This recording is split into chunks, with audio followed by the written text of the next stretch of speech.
These are Russian nuclear bombers built during the Soviet era, specifically the Tu-95 and the Tu-22M. A little history lesson: during the Cold War, American planes, primarily the B-52 bombers, played a crucial role with at least 12 aircraft, would take turns to fly, thus remaining airborne almost 24 hours a day. During the Cuban Missile Crisis, the Soviet Union's only nuclear bomber, the Tu-95, had to return back due to its limited range considering there were no refueling capabilities. This led to an arms race between the two superpowers. In response, the US developed the Lockheed F-117 Nighthawk, the B-1 Lancer, and the B-2 Spirit stealth bombers, which are billion-dollar aircraft. The Russian answer to the arms race was the Tu-160, also known as the White Swan. This is one of the largest supersonic aircraft, capable of launching around 16 cruise and hypersonic missiles, and its older variant, the Tu-22, features swept-wing characteristics, also known as a carrier killer. We will also look at a scenario exploring what happens when several nuclear weapons are dropped and the resulting effects on the countries due to the nuclear dust fallout, so stay tuned all in the video ahead. As stated, Russia has different types of nuclear-capable bombers, namely the Tu-22 supersonic plane. Here is the White Swan, the Tu-160. And finally, the contra-rotating propeller Tu-95, which will be in service until the year 2040. This is the nuclear-capable Tu-22M, also known in Russia as a carrier killer because they can destroy American nuclear aircraft carrier. The Tu-22 is a big, sleek aircraft, built mostly of aircraft aluminum alloys with a dart-like body structure and swept flight surfaces. While flying at low altitudes, the wings are spread open to create lift, while at supersonic speeds, the wings are retracted to give it an aerodynamic structure. It has twin-dubbed VD7M afterburning turbojets, with one on each side of the tailfin, that can fly up to 4,350 miles, which translate to 7,000 kilometers without aerial refueling. But the Russian wants to compete with the famous B-1 Lancer to make up for this range. They built the Tu-160, reporting name Blackjack, which can fly up to 7,500 miles. This is around 12,000 kilometers without aerial refueling. It is powered by these 4 afterburning turbofan engines located on both sides of the wing. As the older version, it also has an integrated low-wing configuration with a variable swept wing feature. These high-lift devices include slats, double-slotted flaps, spoilers, and flaperons used for roll control. Interestingly, the older Tu-95 can fly up to 9,400 miles, that is around 15,000 kilometers, without aerial refueling, which is much greater in distance but slower in terms of speed. The Blackjack is capable of carrying 6K H-55MS nuclear strategic cruise missiles, codename AS-15 Kent, inside its weapons bay on a rotary launcher. Further back, there are 2 weapons bay that can carry an additional 8 nuclear-capable missiles in this section, such as the short-range KH-15 nuclear missiles.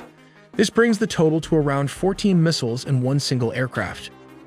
Notably, the Tu-160 generally does not carry weapons payloads under its wings, a design choice made intentionally to maintain speed and stealth. Similar to the Tu-22M, the Tu-160 has enormous wings that can open to create lift. The port wings actuator allows the variable geometry outer tapered wings to sweep back from 20 degrees to 65 degrees, providing high-performance flight characteristics at both supersonic and subsonic speeds.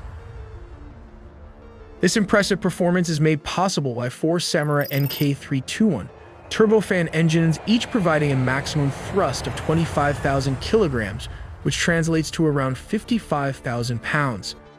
The engines are installed in 2 pods under the wing shoulders, with the air intake incorporating an adjustable vertical wedge. This technique allows the Tu-160 to reach speed of around 2,220 kilometers per hour, which translate to Mach 2 speed.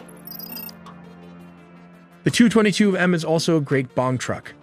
It can carry a load of up to 50,000 pounds when loaded to maximum capacity. It can carry around 6 units of KH-15 short-range nuclear missiles in the weapon bay. Alternatively, it can carry older conventional bombs such as the FAB-1500 unguided weapon system, while the updated variants of the Tu-22M can carry 4 Kinzhal hypersonic missiles on both sides of the wings and near the exhaust structure. Known as a carrier killer, the Tu-22M can fly close to the sea, miles away from the target, and release its 4 hypersonic missiles one after the other. These extremely fast missiles can fly very close to the surface. The aircraft carrier's defense system might respond with the Sea Sparrow missiles located at both the front and back, potentially destroying 1 or 2 of the incoming missiles. However, the last line of defense consists of the Gatling guns located on the aircraft carrier. These guns serve as the final close-in support system and might be able to destroy 1 or more hypersonic missiles.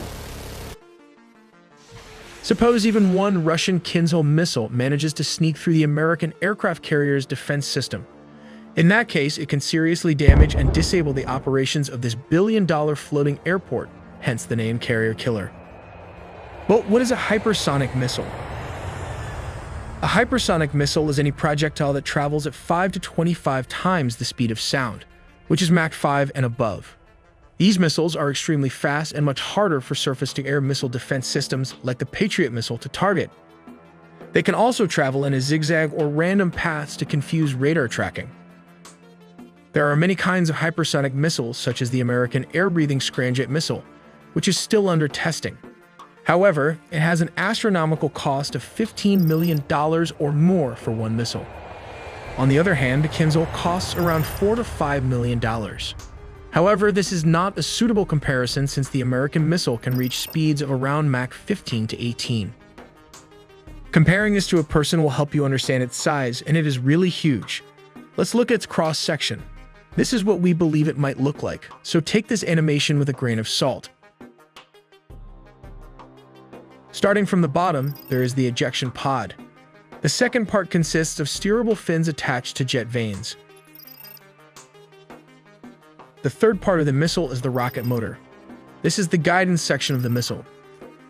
And the last part is the warhead section or nuclear weapon, which weighs around 500 kilograms, translating to approximately 1,100 pounds. All this engineering propels the missile to an astonishing terminal speed of Mach 12, which is around 14,700 kilometers per hour or 9,207 miles per hour, with a range of 2,000 kilometers or 1,242 miles. The Tu-95 weapon system can carry a total of 8 Kh-101 missiles under 4 double missile pylons, in addition to 6 Kh-55 missiles in the internal rotary missile launcher. The Kh-101 is a long-range standoff weapon. It is carried and launched by this bomber aircraft, which is larger and heavier than the Kh-55 but retains a similar design with a drop-down engine. Externally, it has some similarities with the US AGM-158 air-launched cruise missile, though the Russian missile has a significantly longer range. This missile is armed with a conventional or tactical nuclear warhead and has a range of 3,000 kilometers, depending on the version, while the missile weighs between 2,200 to 2,400 kilograms and can carry a 400 to 450 kilogram warhead. As the name suggests, nuclear bombers are aircraft designed to deliver nuclear weapons. Let's take a look at how they might work. The 3 planes can work together as nuclear and attack aircraft. In Stage 1, the Tu-22M can sweep in and target enemies using Kh-22 or 32 long-range supersonic anti-shipping cruise missiles, or the Kinzhal, specifically designed to engage U.S. Navy supercarriers. Meanwhile, the Tupole of Tu-95 can be positioned as a command and control center, while also striking less defended infrastructures like the usual communication towers. This slows down the enemy response in the battlefield. Finally, the Tu-160 Blackjack, also known as the White Swan, would launch cruise missiles once in range. These missiles would travel low and slow under enemy radar to reach their targets. This tactic is typical for all bombers in a nuclear war scenario. The Tu-160 can open its weapon bay doors and release nuclear cruise missiles one after another. These cruise missiles deploy their wings when dropped, and it can fly towards their targets, creating a nuclear explosion upon impact. However, the aftermath of such an attack can cause a nuclear fallout. When a nuclear weapon detonates, dust mixed with radioactive fission products are drawn into the detonation's radius, even spreading towards the attacker's own country and people. This nuclear dust can spread all through Europe, Russia, China, and even the rest of Asia if this happens to explode mid-air. This creates a situation where nobody wins, as it affects a lot of people, including those who initiated the attack. We make original videos from scratch, so please do subscribe and hit the notification bell for more videos.